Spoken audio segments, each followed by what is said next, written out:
Ruthless Compassion is a podcast that shows you how to become fiercely kind. I'm the host, Dr. Marcia Sirota, and in each episode, I get into it with experts and regular folks about the things that get in the way of what we want. Things like addiction and mental health, isolation and loneliness, difficult family and work relationships, and the importance of self-care.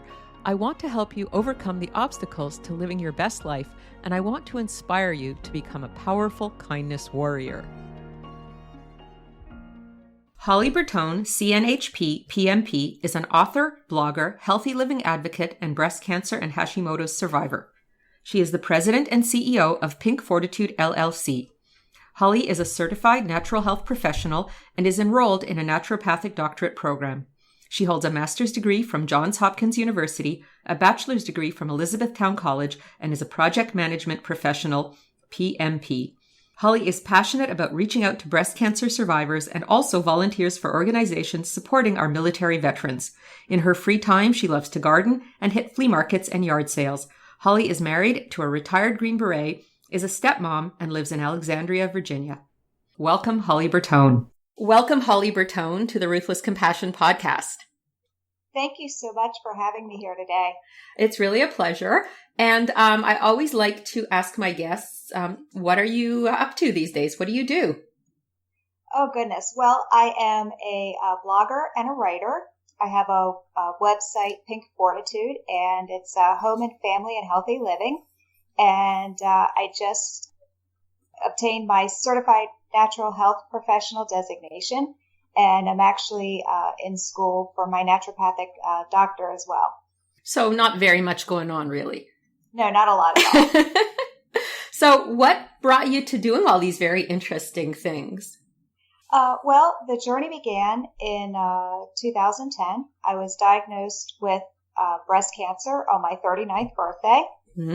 Some girls get, taken out to dinner, maybe some flowers. I got breast cancer. So, happy birthday to me. Ooh. And then 2 days later, my boyfriend, Carter, took me out to dinner to celebrate my birthday and got down on one knee and proposed. So in 48 hours time, I had 8 words. You have breast cancer and will you marry me? Pretty much just changed my life forever and actually all for the good. So that first year, when I was diagnosed, I had a lumpectomy. So just basically about a third of one side removed. And then I had chemo and radiation. And I was trying to be a beautiful and sexy fiance for Carter. And, I'm sick with cancer and chemo and, I was bald. Chemo is a toxic poison that goes into your body, so it has to come out. So, I'm trying to be a beautiful, sexy fiance and I'm bald and I smell like chemo funk and I have the walking farts. And, that was how our engagement year went. I mean, most girls get to shop for wedding dresses and, pick out the China patterns that they want and send out invitations. And I picked out a wig because I was bald on our wedding day. Wow. So, kind of during this whole ordeal, I started blogging, basically to just friends and family to keep them updated on everything going on and always with a sense of humor. I mean, I could not take cancer was, pretty much a buzzkill. So I tried to keep it as uplifting and positive and humorous as possible. And the blog pretty much took off. I decided, I think about a month after diagnosis, that this was a blessing. This was God's blessing for me. And I didn't know what the purpose was, but I knew that I was supposed to have breast cancer and I'm supposed to do something, bigger with it. But the story doesn't end there. So a month after we got married, and mind you, so I finished treatment in March of 2011. We got married 10 days afterwards. So I was sick and bald on our wedding day. We took just a weekend to do a kind of like what we called a family moon with my husband and my new stepson. And we just went to an indoor water park for the weekend. And then a month later, my husband deployed to Afghanistan. He's in the Army. And then wow. I know. And then he came back and we bought a house right away and moved to our forever home. So those 12 months were pretty much, we hit, I think, everything but death in terms of major life events. So, but during this time, my health actually started to get worse. And I thought, oh, it was just because of all, the stress and everything going on and the chemo, the kind of latent side effects. But additional blood tests, finally, a year later, came out that I had Hashimoto's, which is a thyroid condition. And so most people, I think, get upset when they're diagnosed with Hashimoto's because it is a pretty severe diagnosis. But for me, I think after the breast cancer and then, after the year that I had and just, being sick all the time, I was like, oh, okay, whatever. Just give me some meds and send me on my way. Right. So, I was working with my endocrinologist, to kind of tweak the meds and everything. Well, fast forward, we're now 5 years after cancer treatment, 4 years after my Hashimoto's diagnosis. My health is declining every single day. I'm getting worse and worse and worse. I'm not getting better. And I kind of I don't want to say I gave up because I'm a quitter, but I gave up because I thought, oh, well, Hashi's is a pretty serious autoimmune condition. And, with the cancer and the chemo and everything, I'm like, this is just my lot in life. And my symptoms were so severe, I would wake up every morning feeling like I hadn't slept in 3 days. I mean, the fatigue was so it was debilitating fatigue. I had migraines all the time. And I also, I had what I call space shuttle launches in the bathroom, probably about 4 or 5 times a day. So it was, and I work full time in addition to, my blog and my business and everything else. So it was just, I just had to survive, and I just kept on because I just thought, well, this is how I'm supposed to live. And I had no idea that there was something better out there.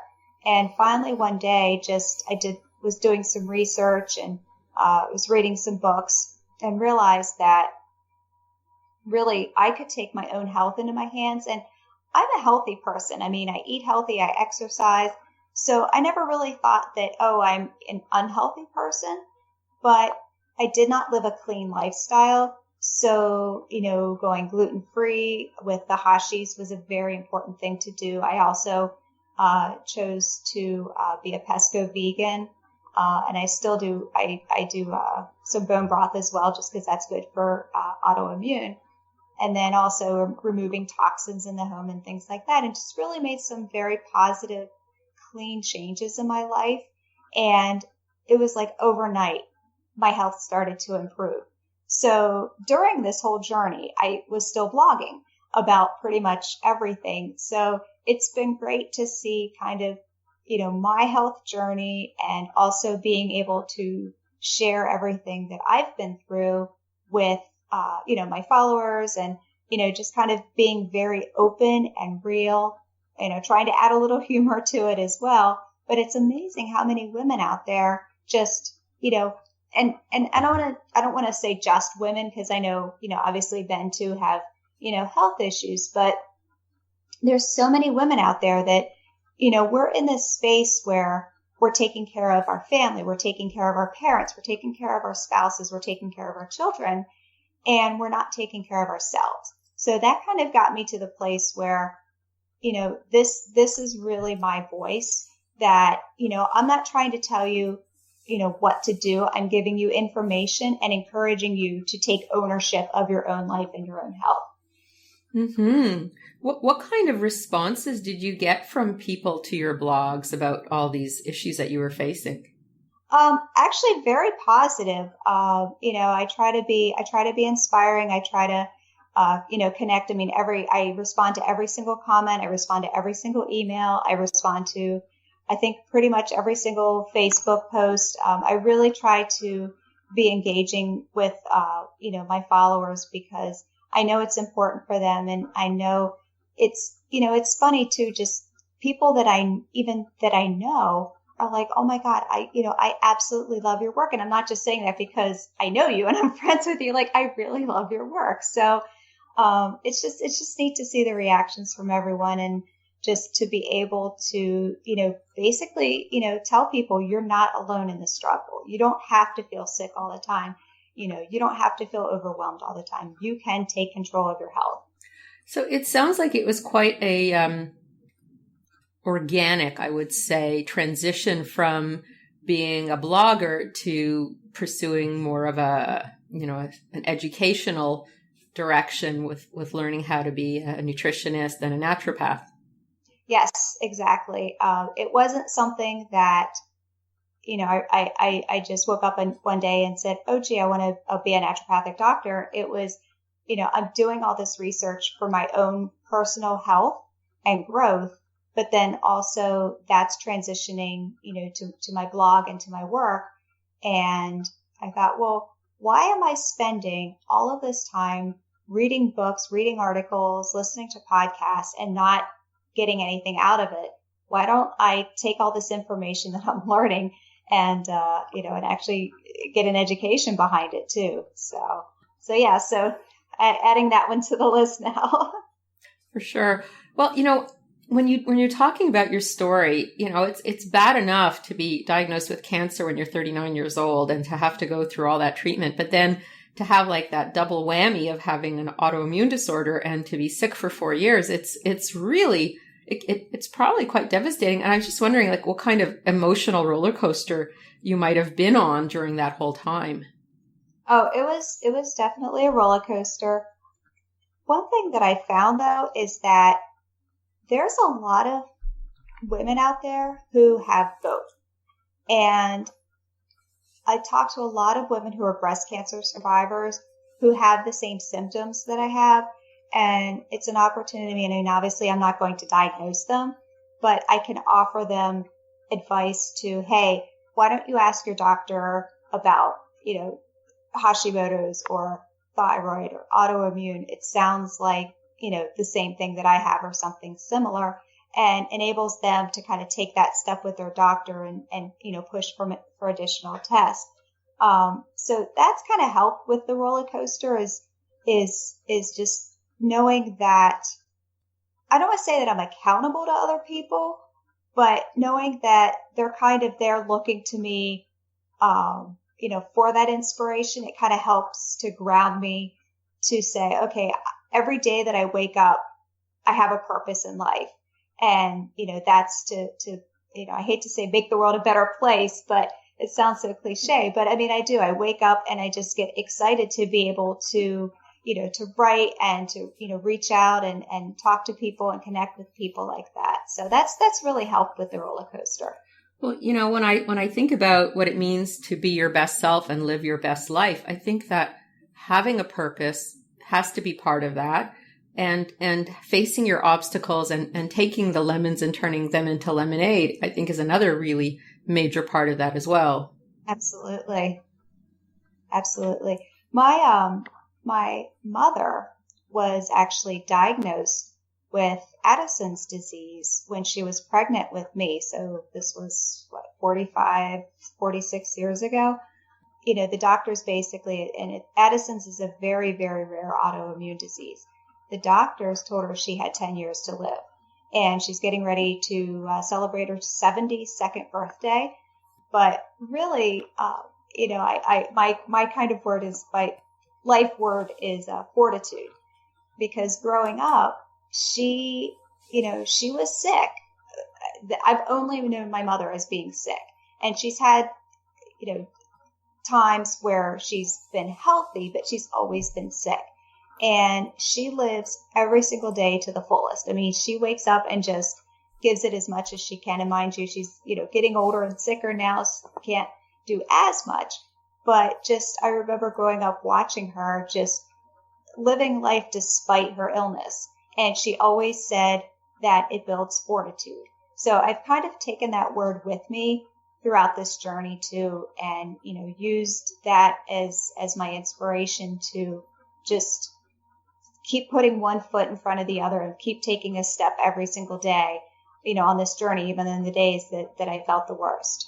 You and your mother both sound like real, models of resilience, and how instead of falling into this self-pity or victim consciousness, you really, like you said, put one foot in front of the other, and you develop fortitude, and you carry on, and you do your very best to live your best life. And what you said about how even when you were at your worst, you didn't give up finally, and you kept pushing through and have come so far. So it's really wonderful. And I think it's very inspiring for the listeners to hear that approach to dealing with very difficult situations. And I have a very supportive family. I mean, my husband was beside me every step of the way, and he also knows me well enough that, even during, chemo, when I was the absolute sickest, for me, I had to have my life as normal as possible. So, I'm getting myself out of bed, just, I'm sick, I'm bald, I could barely move. And, I say, honey, I'm going to Walmart. Do you need anything? He's like, do you want me to go for you? I'm like, no. I've got it. I'm good. I need to get out of the house and do this to be normal. And he let me do that. But he also was there, when I said, okay, I actually can't do this. Can you do this for me?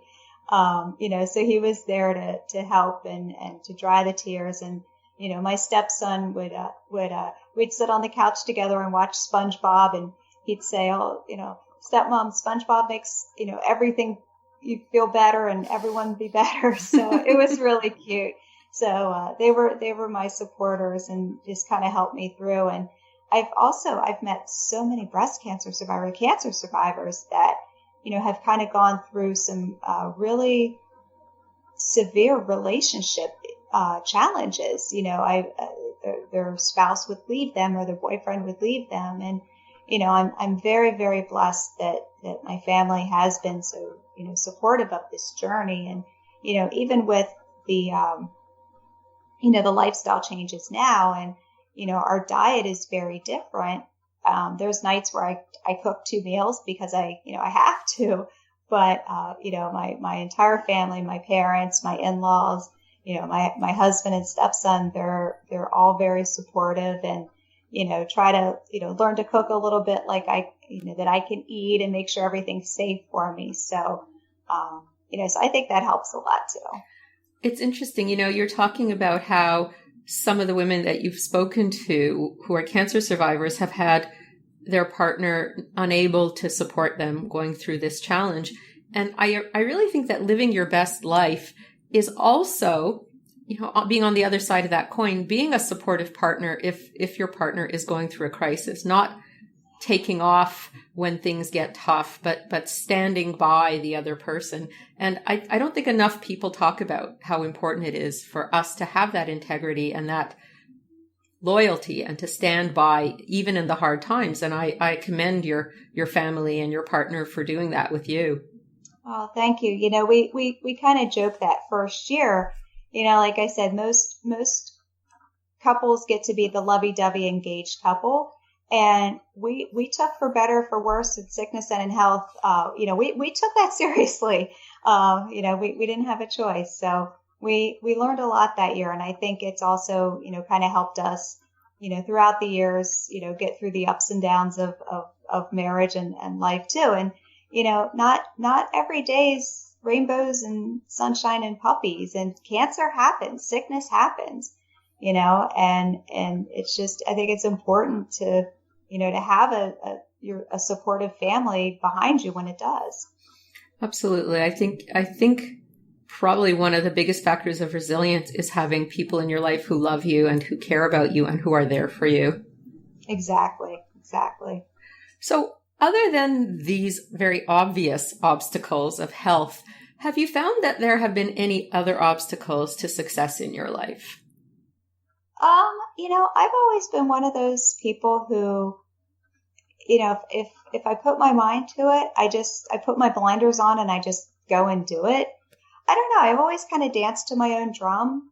So I don't know about obstacles. It's kind of like, oh, well, if that door closes, another window will open or another door will open. I don't really, I would say I don't mind the obstacles. It's just, I don't think I see them as much.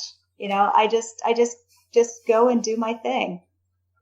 Well, it sounds like what you're describing is a really positive attitude. So you see these obstacles not as brick walls, but as detours. Exactly. Mm-hmm. It's funny because I think a lot of people have less difficulties than you have faced, but without the same kind of attitude, it seems so much more daunting to go through struggles in life. So cultivating that positive attitude, that fortitude, that resilience, that ability to see obstacles more as detours, I think that will stand everybody in good stead when they're facing difficult situations in their lives.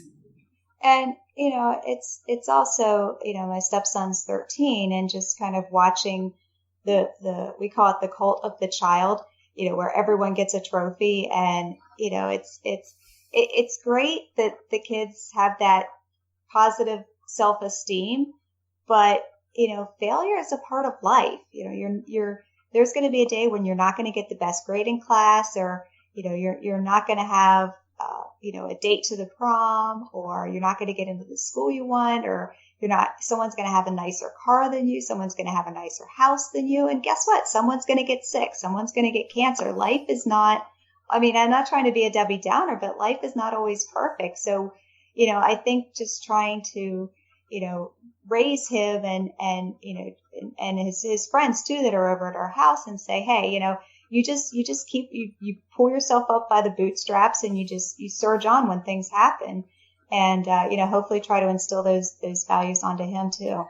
I'm really glad you said that, because I have a big problem with this giving everybody a trophy and everybody's a winner, because you're right. Life isn't like that, and bad things do happen, not necessarily cancer, but certainly loss, failure, disappointment. And I really feel that we do need to have children experience loss, failure, and disappointment so that they become strong and they learn how to cope. Because if their very first loss or failure or disappointment comes when they're an adult and they have no experience with it, it can be devastating. Oh, absolutely.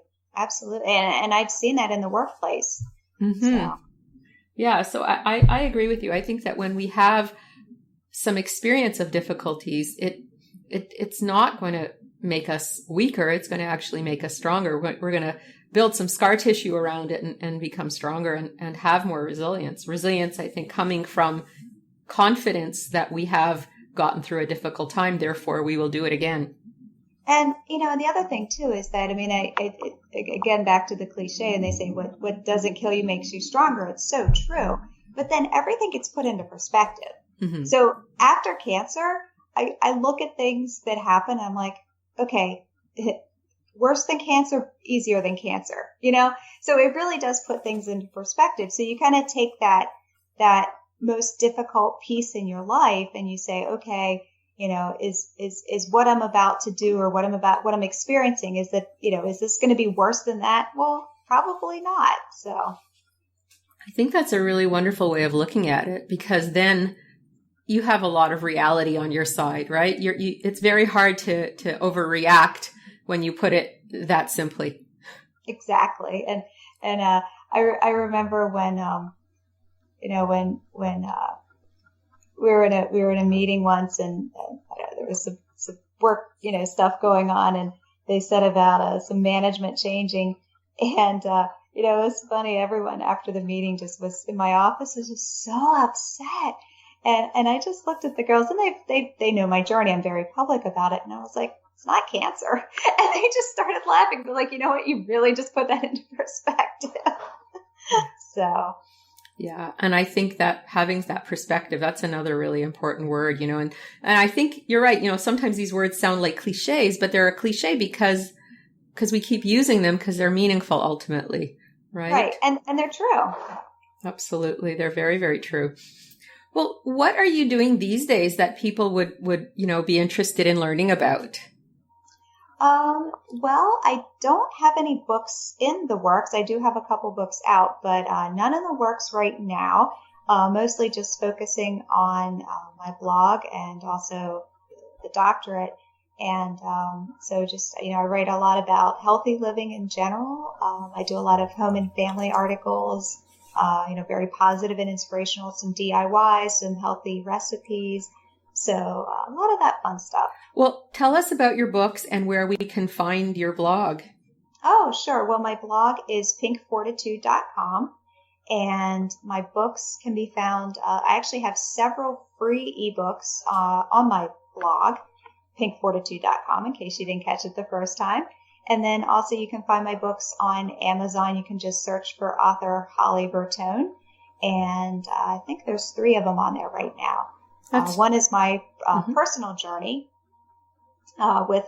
which is filled with humor, probably a little too much humor for cancer, but that's okay. And then the other one is Drops of Fortitude, which is a very short ebook, but just kind of focuses in on that, just get your strength together and surge through cancer. The one book, though, I think that I'm most proud of, and this one actually you can find on my website, is My Mommy Has Cancer. And I collaborated with my stepson on the drawings. So we put together a book for basically a children's book to kind of explain, mommy's going to lose her hair, people are going to, start, bringing food into the house. Mommy has to go to the hospital. And it really kind of has a dialogue with kids.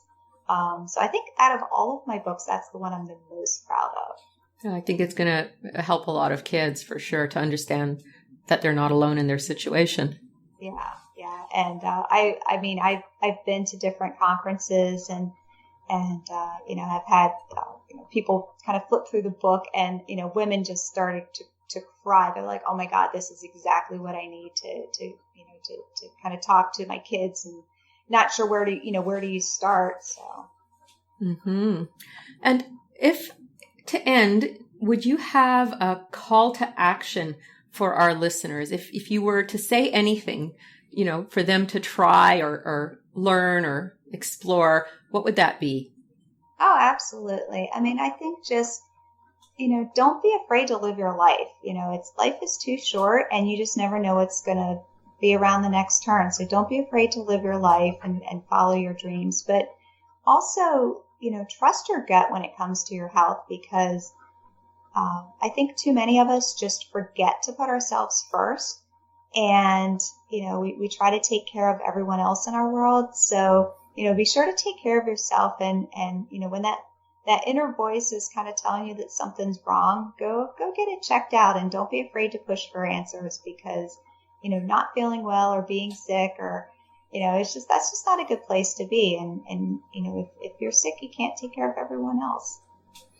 Those are excellent calls to action, and I'm sure the listeners will appreciate and benefit from them. Well, it was really a pleasure talking to you today, Holly, and I really want to thank you very much. And thank you so much for having me on this show. I really appreciate it. Well, all the best. Thank you. Bye. That was the inspiring Holly Bertone, and I'm Dr. Marcia Sirota. If you like this podcast, please subscribe and review it on iTunes. You can also sponsor me on Patreon at patreon.com/Dr. Marcia Sirota. And please sign up for my free monthly wellness newsletter at marciaSirotaMD.com.